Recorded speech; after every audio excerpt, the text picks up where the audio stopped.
Magaling si Ompong sa math. Ubod. Di ko yung kaya. Magaling ka sa math. Eh di ba tinuruan kita, nagawa mo kagad. Di ko yung kaya. Hige, kaya mo yun. Halika rin eh. Hindi ko kaya. Tingnan mo. Di ba? Binigyan kita ng 10 mansanas. Oh. At saka 7 ubas. At saka 3 orange. Ano sasagot mo? Ano sagot? Ano sagot? Ano ba yung ano? Ano sagot? Binigyan kita ng 10 mansanas, 7 ubas, 3 orange. Ano sagot? Ito, mukhang papel. Papel? Ba't magpapapel ka pa? Ito. Okay, eri papel. Oh. Ba't magpapapel? Ano nga isasagot mo? Ito. Ba't may papel? Anong basta? Ito. Ginawa namin ni Ate Bules. Oh. Sige. Oh. Ayan ba yung ano? Oh, susulat Yung mo. ubas. 7 ubas. Wala yung ano, orange. 3 orange. 3 orange.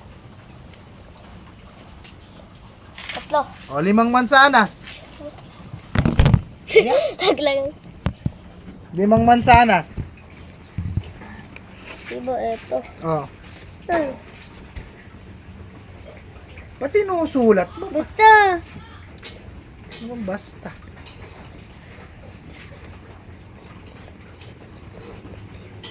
Daw. Eh, binigyan lang naman kita ya. Hindi ko alam, boy.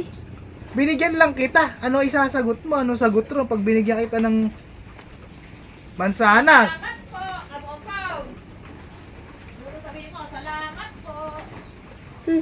Ano sasagot mo? Ha? Wala. Binigyan kita ng mansanas. Oh, Ilan yung mansanas? 10. 5.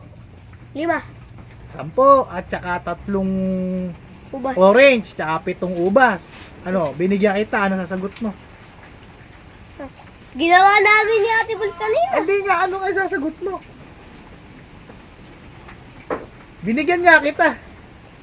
Oh, di ba ang sagot ron eh, pag binigyan, oh, kunyari ako, bibigyan mo ako ng ano, bigyan mo ako ni Beting ubas. bigyan mo ako ng kamatis, 3. At saka 1 sibuyas. At saka 2 bawang. Sige, bigyan mo ako. Ah. Bigyan mo ako. Hato yan. Ano sasagot ko? Ha? Thank you. Ayun yung pala. Ayan nga. Ayun nga lang. Bakit kasi nagsusulat ka ba? Oh. Ay, nagsusulat mo. Puto. Ano? Oh, di ba tama naman? Tama ba? Tama ba? Na-prank na naman si Ompong, guys. Alright, pero magaling yan si Ompong. Ilan yung grades mo, Pong? 83. Manis, 83 yan. Pag na-top si Ompong, guys, bibila natin siya ng Goku. Ayos ba? Dati nga yung grade 1 nga ako. Yung grade